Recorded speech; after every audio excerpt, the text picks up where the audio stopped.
अस्सलाम अस्सलाम वालेकुम। आज का जो हमारा सब्जेक्ट है वो है नेचुरल प्रोडक्ट्स।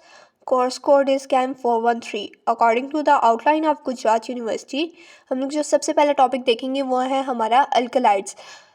इस वीडियो में हम लोग अल्कलाइड्स का इंट्रोडक्शन और इसके आइसोलेशन के मेथड देखेंगे। तो चलते हैं अल्कलाइड्स की तरफ। अल्कलाइड्स क्या हैं? कार्ल एफ डब्ल्यू मिज़ेरियम ने 1819 में सबसे पहले अल्कोलाइड को डिस्कवर किया था। अल्कोलाइड का वर्ड अल्कली से निकला है। ठीक है, अल्कली क्या है? हमारे पास बेसिक अल्कली क्या होते हैं? नेचर में बेसिक होते हैं, इनकी बेसिक नेचर, जिसकी वजह से हम लोग अल्कोलाइड्स को क्या कहते हैं? ऑर्गेनिक बेसिस कहते हैं।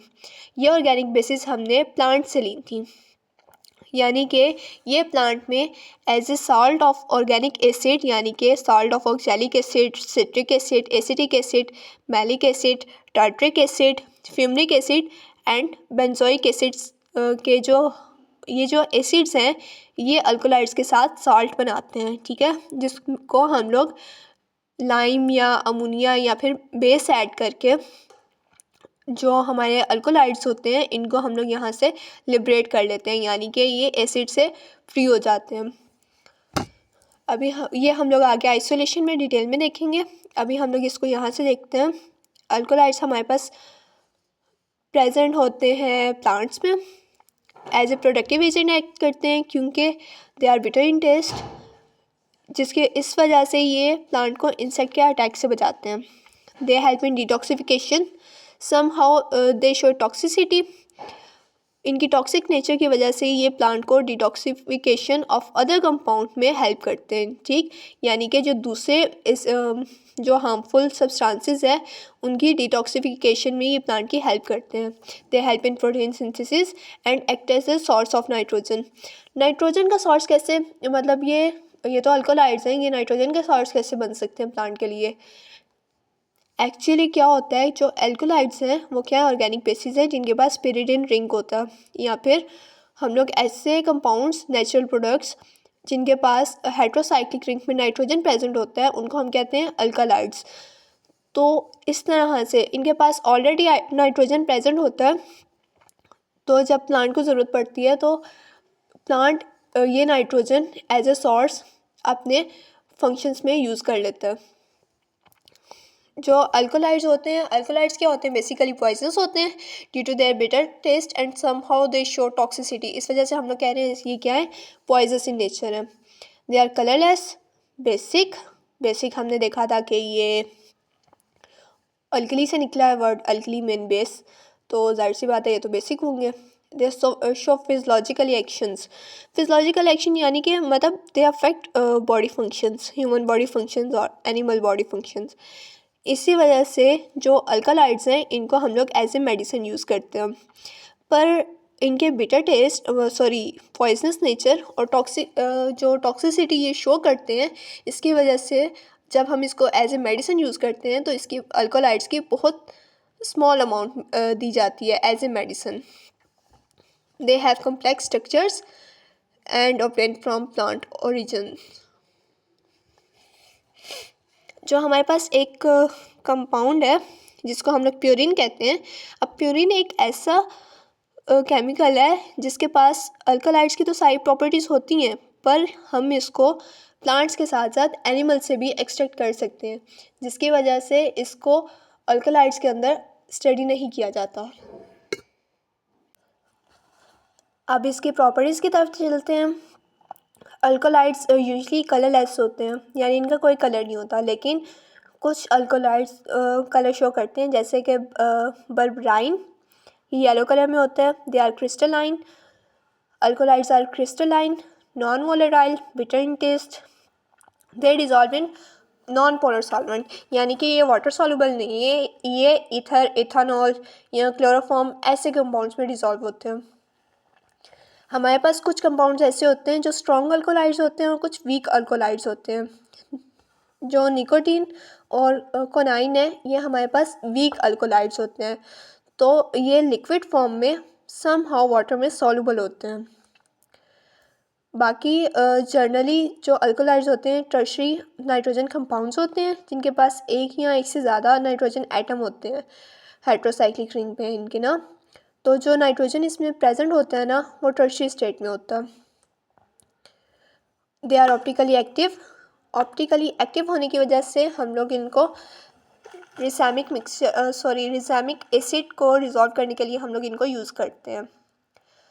अल्कोलाइड्स में को जब हम लोग डिफरेंट सॉल्यूशन के साथ डिज़ोल्व करते हैं तो ये हमारे पास क्या बनाते हैं, इनसॉल्युबल प्रेसिपिटेट्स बनाते हैं। ये जो इनसॉल्युबल प्रेसिपिटेट्स होते हैं ना इनके कुछ रिएजेंट्स के साथ इनके स्पेसिफिक शेप्स और स्ट्रक्चर्स होते हैं जिनकी वजह से हम लोग इनको स्ट्रक्चर आइडेंटिफिकेशन में यूज़ करते हैं।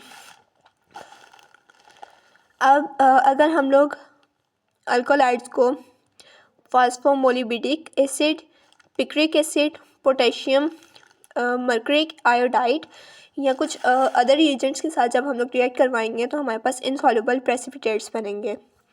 इन प्रेसिपिटेट्स को स्ट्रक्चर आइडेंटिफिकेशन के लिए यूज़ किया जाता है। कौन सी टेक्निक्स में, कॉलम क्रोमेटोग्राफी और समहाउ अदर HPLC और इस तरह डिफरेंट टेक्निक्स में हम लोग ये इनमें से चंद एक रिएजेंट यूज़ करते हैं।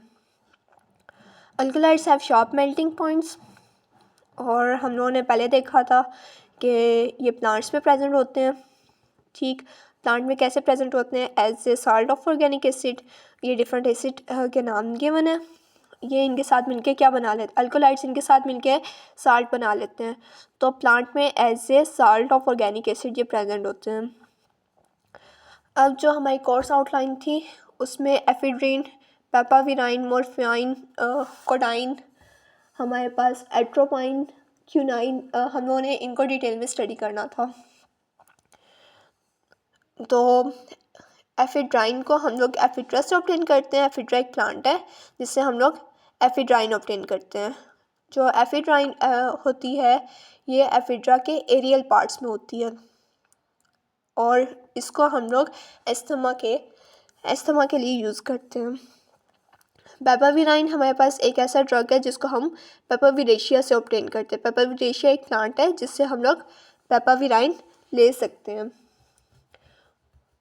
ओपियम का जो लेटिक्स होता है, लेटिक्स कहते हैं वाइट मिल्क की सिक्रेशन को, यानी कि वाइट कलर का लिक्विड होता है या सब्सटेंस होता है। अगर हम प्लांट को कट करें तो ये वाइट कलर का सब्सटेंस या लिक्विड हमें प्लांट से निकलता हुआ नज़र आएगा। इस मिल्की सिक्रीशन से हम लोग मोर्फाइन और कोडाइन को सेपरेट करते हैं। जो सिनकोना की बार्क में हमारे पास क्यूनाइन होता है। ठीक, आगे हम लोग इसको सेपरेशन के मेथड में हम लोग इसको डिटेल में देखेंगे। अब बात करें इनके यूजेस की। Alkaloids are used as analgesics, anti malarial, hypertension, anti cancerous, यानी कैंसर अगर किसी को anti cancerous drug as a use किया जाता है इनको। और ये मेंटल डिसऑर्डर्स में अल्कोलाइड्स को हम लोग यूज़ करते हैं। एक्सट्रैक्शन ऑफ अल्कोलाइड्स देखें तो इसमें जो हमारे पास पहला मेथड है, मेथड ए, इसमें हम लोग नॉन वाटर सॉल्युबल यानी कि वाटर इमिजिबल सॉल्वेंट को यूज़ करते हैं जो कि नॉन पोलर होते हैं नेचर में, जैसे कि ईथर, एथेनॉल, क्लोरोफॉर्म हो गया। मेथड ए में हमारे पास आते हैं 5 स्टेप। सबसे पहले सिंपल प्रिपरेशन, सेकेंड है liberation of alkaloid base, then extraction of organic solvent और प्योरिफिकेशन के बाद लास्ट हमारा स्टेप है फ्रैक्शन। सबसे पहले हम लोग इसको with the example of cinchona bark देख लेते हैं। हम लोगों ने यहाँ से ऑब्टेन क्या करना है, क्यूनाइन ऑब्टेन करना। सिनकोना की बार्क में होता है हमारे पास क्यूनाइन, तो हम लोग इसका क्या करते हैं, बार्क का पाउडर बना लेते हैं। जो वो पाउडर होता है उसमें alkaloids as a salt of organic acid present है, यानी कि अल्कोलाइड्स ने एसिड के साथ मिलकर यहाँ पे साल्ट्स बनाए हुए हैं। ठीक है, अब जो हमने इसको जो ग्राउंड किया पाउडर बनाया ना, इसको हम लोग मॉइस्ट करेंगे वाटर के साथ और इसमें लाइम ऐड कर देंगे। अब लाइम देखें, जो अल्कोलाइड्स है ना वो नॉन पोलर सॉल्वेंट में डिज़ोल्व होते हैं। ठीक, तो ये तो लाइम क्या है, लाइम पोलर सॉल्वेंट है। ठीक, अल्कोलाइड्स लाइम में डिज़ोल्व नहीं होंगे। जो एसिड है, टैमिन है और अदर फिनोलिक कंपाउंड्स है जो हमें नहीं चाहिए, वो क्या होंगे, लाइम के साथ कंबाइन हो जाएंगे। अब ये लाइम के साथ कंबाइन हुए हैं। अब हमारे पास एक बीकर यहाँ पे नज़र आ रहा है। इसके अंदर सॉल्यूशन तो है जिसमें सारी इम्प्योरिटीज डिज़ोल्व हो गई हैं, पर हमारे पास एल्कोलाइड्स भी प्रेजेंट हैं। यहाँ पर alkaloids as a free basis यहाँ पे प्रोड्यूस हो गई हैं, ठीक, लेकिन सॉल्यूशन के अंदर है।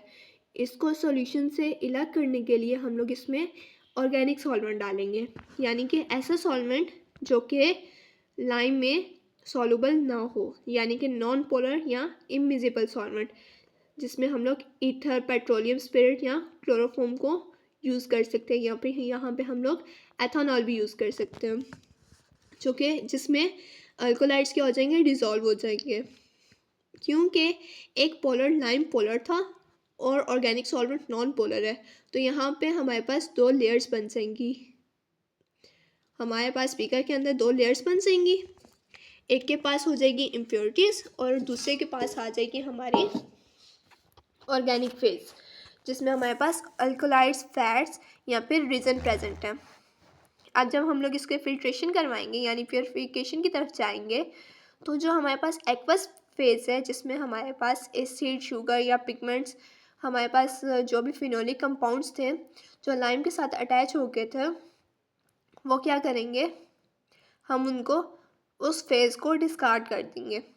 जो हमारे पास दूसरी फेज़ है जिसे हम ऑर्गेनिक फेज़ कह रहे हैं, अल्कोलाइड्स, फैट और रीजन्स अभी भी उसमें प्रेजेंट है। सबसे पहले हम लोग इसको क्या करेंगे, हम लोग इसको कंसंट्रेट करेंगे, यानी कि इसको एवेपोरेशन का प्रोसेस यहाँ पे होने देंगे। जब यहाँ पे एवेपोरेशन होगी तो कंसंट्रेटेड फॉर्म आ जाएगी सॉल्यूशन की, ठीक। इसमें हम लोग डाइल्यूट HCl ऐड करेंगे। डाइल्यूट HCl ऐड करेंगे तो हमारे पास क्या होगा, जो हमारे पास अल्कोलाइड्स थे वो यहाँ पे फिर से क्या बना लेंगे, साल्ट बना लेंगे। जब ये जो साल्ट है इनको हम जब इस सॉल्यूशन को हम लोग शेक करेंगे तो हमारे पास क्या बन जाएगा, एक्वस एसिडिक फेस बन जाएगी। ये जो साल्ट है ये एक्वस एसिडिक फेस में कन्वर्ट हो जाएंगे। अब हम लोग फिर से प्रोसेस रिपीट करेंगे, यानी कि हम इसमें पहले बेस ऐड करेंगे। बेस ऐड करेंगे तो हमारे पास अल्कोलाइड्स बनेंगे। फिर हम इसको अल्कोलाइड्स को एक्सट्रैक्ट करने के लिए ऑर्गेनिक सॉल्वेंट डालेंगे। ऑर्गेनिक सॉल्वेंट के बाद हम लोग इसकी फिल्ट्रेशन करवाएंगे और देन प्योरिफिकेशन एंड लास्ट में हम लोग फ्रैक्शन बनाएंगे जो हमें डिज़ायर्ड कंपाउंड चाहिए। अब यहाँ पे क्या होगा, हम लोग हमारे पास शेक करने के बाद जो हमारे पास एक्वस एसिडिक फेस बना है इसको हम लोग सेपरेट कर लेंगे, ठीक। जब हम इसको सेपरेट करेंगे ना तो हम इसमें डालेंगे बेस ऐड करेंगे। अब हमने यहाँ पे जो बेस ऐड करनी है ना वो डिपेंड करता है कि हमारा जो अल्कोलाइड है, अगर वो स्ट्रॉन्ग अल्कोलाइड है तो हम लोग उसके लिए स्ट्रॉन्ग बेस यूज़ करेंगे। अगर हमारा अल्कोलाइड जो है वो हमारे पास वीक अल्कोलाइड है, जैसे कि निकोटीन हो गया, कोनाइन हो गया, इनके लिए हम लोग फिर वीक अल्कोलाइड यूज़ करेंगे। यहाँ पे हम लोग अमोनिया ऐड कर रहे हैं। जब अमोनिया ऐड करेंगे तो हमारे पास क्या बनेगा, फ्री अल्कोलाइड बन जाएंगे। अब क्या है, alkaloid base form precipitate in aqueous solution. Alkaloid base क्या बना देगी, यहाँ पे प्रेसिपिटेट बना देंगी जो कि सॉल्यूशन में सॉल्युबल नहीं होंगे। इनको हम लोग कैसे सेपरेट करेंगे, with the help of chloroform. Chloroform यहाँ पे क्या है, ऑर्गेनिक सॉल्वेंट है जिसको हमने फिर से ऐड करवाया। अब जब हम इसको फिल्टर करेंगे तो हमारे पास एक्वस फेस जो कि वेस्ट प्रोडक्ट होगी। यहाँ पे क्या हो सकते हैं, इनमें मे बी फैट, वैक्सीज या फिर रीजन वगैरह हैं, अगर प्लांट में मौजूद है तो वो हमारे पास एक्वस फेस में सेपरेट हो जाएंगी। अब जो क्लोरोफॉर्म फेस है इसको हम लोग एवेपोरेट करवाएंगे और जो डिज़ायर्ड रेजिड्यू होगा, जो हमारे पास जो चीज़ बचेगी वो हमारे पास क्या होगा, क्रूड मिक्सचर होगा जिसमें हमारे पास अल्कोलाइड प्रेजेंट है। अब हम लोग अल्कोलाइड को कैसे सेपरेट करेंगे, फ्रैक्शनल डिस्टिलेशंस के थ्रू, HPLC के थ्रू या फिर कॉलम क्रोमेटोग्राफी के थ्रू हम लोग अपना डिज़ायर्ड अल्कोलाइड है इसको सेपरेट कर लेंगे। एक शॉर्ट सा इसका इंट्रो देखते हैं। सिंकोना बार्क, इसका पाउडर बनाया, ये क्या हो गया हमारे पास सैम्पल प्रिपरेशन। वाटर और लाइम ऐड किया तो हमारे पास क्या होगी, फ्री अल्कोलाइड्स बन के, और फिर ऑर्गेनिक